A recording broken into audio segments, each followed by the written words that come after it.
film fanatics. Crazy! It's crazy. The nuts about that. Now, the Houston Film Fanatics. Hey, this is Marie and Ray with the Houston Film Fanatics, and we are talking with comedian-musician Jim Breuer, who will be here at the House of Blues on Saturday, November 19th. Jim, thank you so much for talking with us today. Hi, Marie. I'm Ray. Cool beans. Hi, how are you? I'm so excited to talk to you. Good. I know we both are, man. Okay, got a new album out, Songs from the Garage. Yeah. Of course, so many of us know you from TV, film, your stand-up. Tell me how all of this came about with this new album. Well, this has been a long process. Years ago, I'm always been a frustrated rock star. Who isn't? But honestly, this and stand-up comedy was neck and neck my first love. Being the front man for a hard rock metal band. That's what I was going for as a teenager. And I started in rock clubs. I started in this rock club in Elmont, New York, because I was too young to get in a comedy club in high school. So they would give us this rock room on Tuesday nights. So I was able, with all my friends, so we'd get to do that.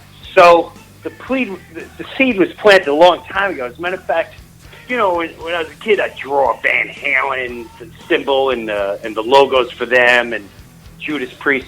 I used to draw the Jim Breuer logo, and the logo was for the stand-up comedians and heavy metal tour, where you got to see an hour of my stand-up and then an hour of the touring of rock, and it was like a duel. It was a dream. I would draw the set. This has always been in me. Getting to this point, though, where I'm going to make real songs, took forever. Because once you're out there as comedian or whatever, the odds of you going into the other world are nearly impossible. And people taking seriously, and I'm well aware of that. Right. So at first, 99 through the early 2000s, I had a band, and I did my first DVD called Heavy Metal Comedy. Nice. And I would tour as a comedian with a band, but we did funny metal stuff. We would do Metallica doing Gilligan's Island theme, stuff like that. But I never really, all the serious stuff we would do off stage. I never had the confidence to put it out there. So we signed up for sound checks, and we'd be doing the songs that we were writing and creating, but I never had the confidence to put it out there. So by the time I was ready for this, I knew I had to do this the right way. I knew I had to get these real musicians. I had to write songs that people will wrap their head around, and also had to know my audience. What's my audience? I'm not appealing to the kids. They're not going to care about me. My audience is my age. We care, yes. Well, good. But my audience really is my age, meaning they grew up with me, they watch me in Half Baked, they watch me in SNL, they all get kids. A lot of them grew up listening to 80s and 90s rock, hard rock, and metal. So that is always going to be my music. I'm not a huge fan of the music that's out there now. I like Volbeat, I like Five Finger Death Punch. I don't go too far out that realm. It all sounds the same to me after a while. That's just me. I like Lizzie Hale. I like anything as soon as you hear them, you go, oh, that's that band. As soon as I hear Five Finger Death Punch, I go, that's Five Finger Death Punch. As soon as I hear Volbeat, I go, oh, that's Volbeat. I don't even have to hear him start singing. I know it's Volbeat. As soon as he starts with that Elvis, oh, it's Volbeat. Okay. Okay, Elvis metal. Got it. So that is always going to be what drives me. Now I had to lyrically. All right, what am I singing about? I remember the first time I saw Jim Carrey try to be a serious role. I couldn't take it. I couldn't wrap my head around it. I was waiting for him to make goofy face or something. So I'm well aware that people are going to go, what are you doing? What are you doing, man? What are you singing about? So it was a fine line trying to find and cross into that, okay, this is serious, but I'm not trying to change the world and create a revolution, and I'm not singing about death and skulls and murder and life is horrible, but yet I don't want to be too hokey and too funny and goofy. So it took a long time to find, and then once I found Rob Caggiano, changed everything. If it wasn't for him, this project would have been a disaster, hands down. He taught me how to write. He taught me how to really, really, really work. There's times where I want to smash his head through a wall. I never worked so hard. I never was so frustrated. Thank God, because he took this. I took it seriously, but he took it very seriously. He doesn't understand the comedy world, and I didn't understand. I gave him full-blown 100% respect and trust, and he did the same with me. And it gelled, it worked, and I'm already writing the new songs to present to him in next month, so we can start the next one. Nice. I'm looking forward to that. I know. Yeah, man. Yeah, I ain't disappearing with this. I don't care if I can't if I can't sell 300 tickets. I don't care.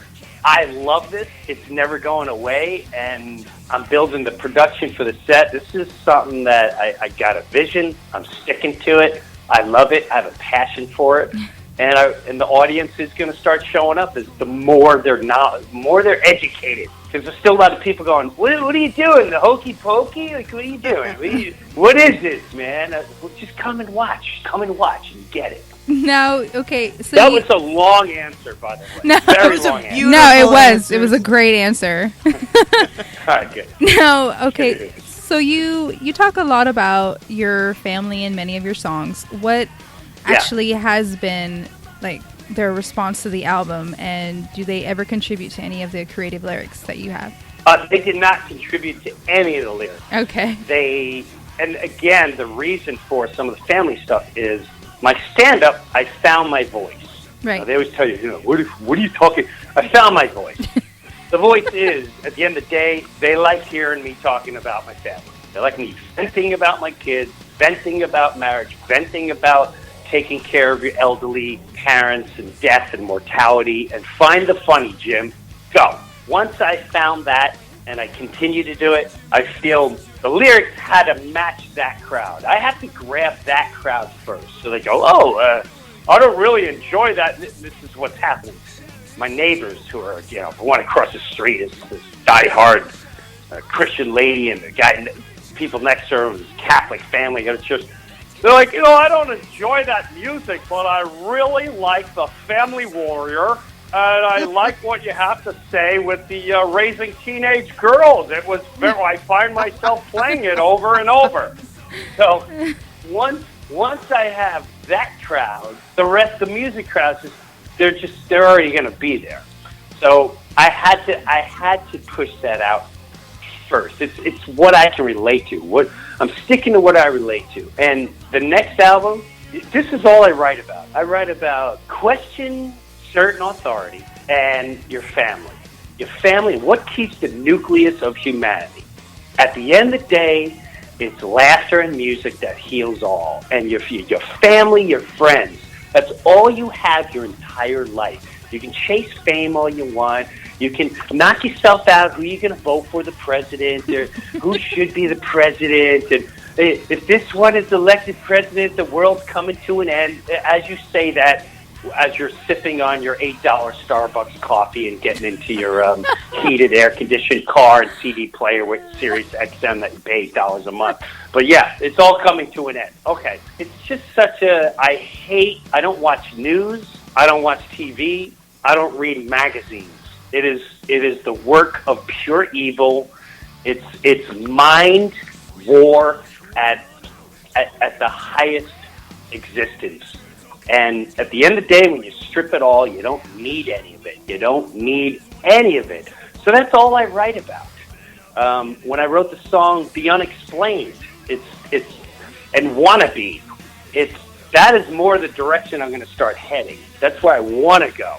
So this album was okay. Here's you're always going to. I want to be like Van Halen. Van Halen cranked.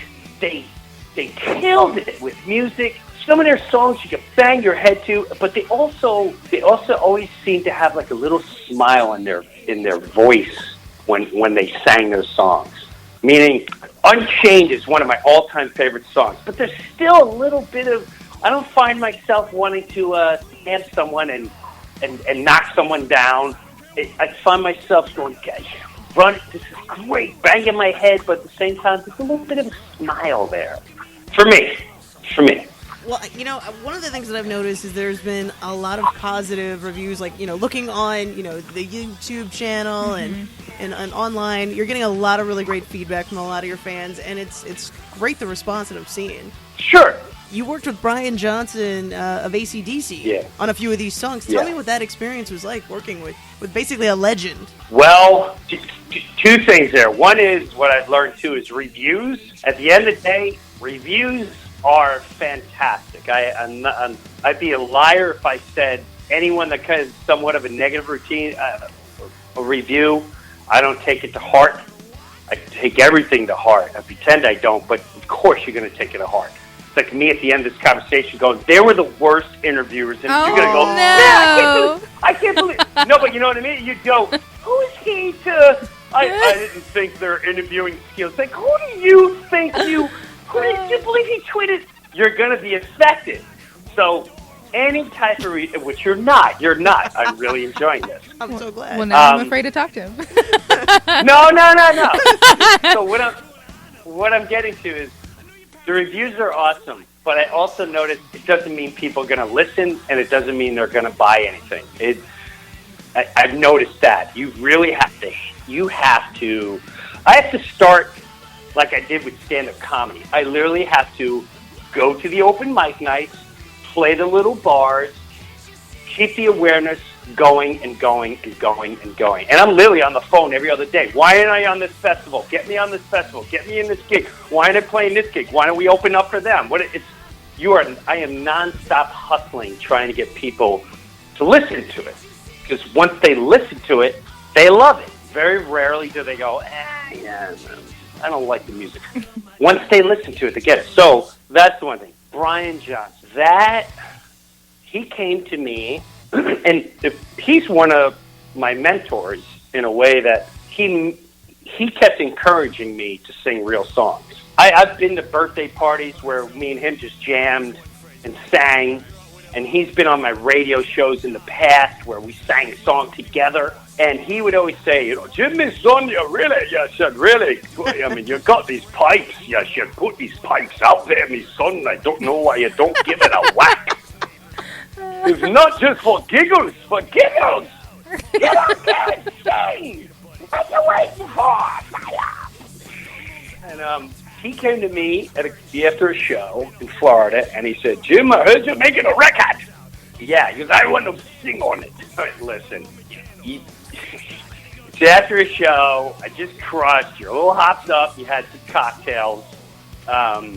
Let's revisit this when you in the morning when you sober up. Because no, I'm dead serious, Miss Son. It'll be a pleasure. I'll pay for my own transportation. I want to be there. And he was persistent, and I left him. I didn't call him. And about 2 months later, called me up when we were doing pre-production. He's like, I'm coming by the studio. I want to know what's going on with the song, my son.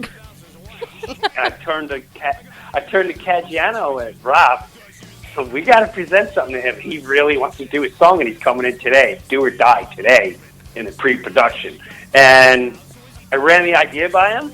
We improv. We laughed so hard because he's one of the funniest human beings I've ever been around my entire life. And then, boom, a year later, right after they played Coachella, call me up. Jim, when are we recording? I'm about to leave to Madrid on a big tour. And we recorded right before the AC/DC tour started. It was, and when he was singing, that was something I couldn't believe. When I wanted to record, I'm used to being a comedian. I'm used to holding the microphone and prancing the stage. Why can't I walk around and hold the mic like I'm performing? Because then I could see it. And Rob's like, no, dude. So Brian Johnson comes in, and we go, okay, we're ready for it. He goes, I'm not going in the booth. So, well, we got 5 different microphones. It's not just a booth, a big green. He's like, no. I sing right here in front of in the boardroom with other buttons and the fellas. Pretend I'm in concert. You blast the speakers, and I don't wear no headphones. That's what she does. What? So he recorded his section singing in front of all of us, like 2 feet from us, like he was on stage listening to speakers. That's how he records. That's so cool. Oh my God! And then part of me was like, part of me looked at Rob, go, huh? I thought I'm not allowed to do this, but he can. All right, okay. So it goes. It's a learning process. It's all good. It's a learning process. You build up to being able to do that, to be able to sing in the booth. Yeah, I had to put my time in. It's all good. Okay, is there like a particular song on the album that's your absolute favorite to perform? You just can't, like, you just constantly do it. Like, I love this song. It changes. Okay. However, gosh, there's all of them. It was, yeah, it was. I love Wannabes. When we're live, Wannabe is so big and crunchy that I feel like I'm in Judas Priest in the height of their Screaming for Vengeance tour. I love that song, Wannabe. And I also like performing the Old School. Old School is pretty awesome. Yeah, I like that song. I love Old School. The Unexplained sounds ridiculous live. Ridiculous. Gonna Be a Dick Tonight is fun live. That's my favorite one. People love Gonna Be a Dick Tonight to the point where I'm dropping the ball. I'm looking for merchandise people. So if you know them, tell them to find me because we are dropping the ball in the merch department. That's the one thing where my manager's not really helping out. To the point where we did the last 2 shows, and there were people with shirts that said, "I'm going to be a dick." I said, "See, we're losing a marketing thing here. These guys are wearing shirts that say, I'm going to be a dick tonight. Why aren't we selling it?" Marie would be all over that. I would totally sport that. That is the ultimate college shirt. What are we doing? Come on. One of her favorite shirts is actually a t-shirt that says "Smells Like Balls." Oh yeah, I She wear it all wears the time. Everywhere. Wear it everywhere. She would totally rock the "I'm going to be a dick tonight" shirt, and it's probably true. She's probably going to actually be a dick. No, later. you know what? I will be a dick tonight. So funny. Oh man, that's awesome. So okay, the other question I got is you've got a ton of these videos already shot. They're on YouTube right now. And a lot of them look like they're being filmed, like, right in your house. Are you shooting these at home? They are. Nice! Yeah, because, we are with Metal Blade, who is not Columbia and Universal. It is prestigious to be on Metal Blade. But they're not dropping a $100,000 to $300,000 a video. I'm working with $3,000, $4,000 a video. So, a lot of it's in my house. I like your house, by the way. Thank you. From what I've seen, and we're filming Raising Teenage Girls soon, which and I really can't wait to. He's going to be a dick tonight. Marie's coming out. Smells like balls. She'll be right there, front and center. Most definitely.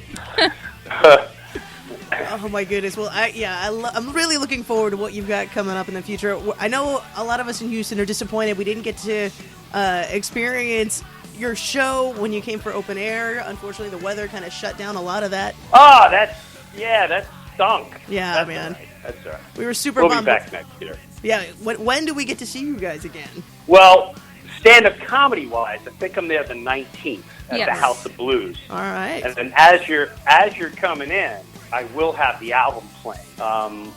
And then I'm hoping to be there in the springtime with the band. So that is, and right now I'm working on all the festivals again. So hopefully next year I'm on all the festivals and we do at least a House of Blues tour with the band. And then eventually what I'm going to do is, if we can't open for a band, well then hell, I'm doing the double headline myself. You want to come see me? You come, which is what I should have done on this House of Blues run. So next year if I'm playing the House of Blues in Dallas, in Houston, in San Antonio, wherever, you're coming to see Jim Breuer, but for the first hour, it's the Loud and Rowdy. Or if you stay, then I'll do the Loud and Rowdy behind me. That's which is badass. really most I like likely that. what I'll Yeah. do. Yeah, me too. You get 2-in-1 deal. Right there. Smells like balls. Yay! Yay! Marie, you've been represented. Yes, I have. Well, Jim Breuer and the Loud and Rowdy, Songs from the Garage, the new album. We're super excited for the next time you come to town. everybody go check out this album. You are gonna love it. It is so much fun. And, I mean, it is a legit metal album, so do not miss it. Yeah, baby. Yeah. I mean, Yeah, baby. Jim. The next one's already hot, too. It's already going God. Thank you so much for talking to us, Jim. We really appreciate it, Yes, man. thank you. No, thank you, girls. It was my pleasure and an honor. All the best to you, and I'll talk to you soon. Thank you. All right, thank you so Thank much, you. man. All right, bye-bye.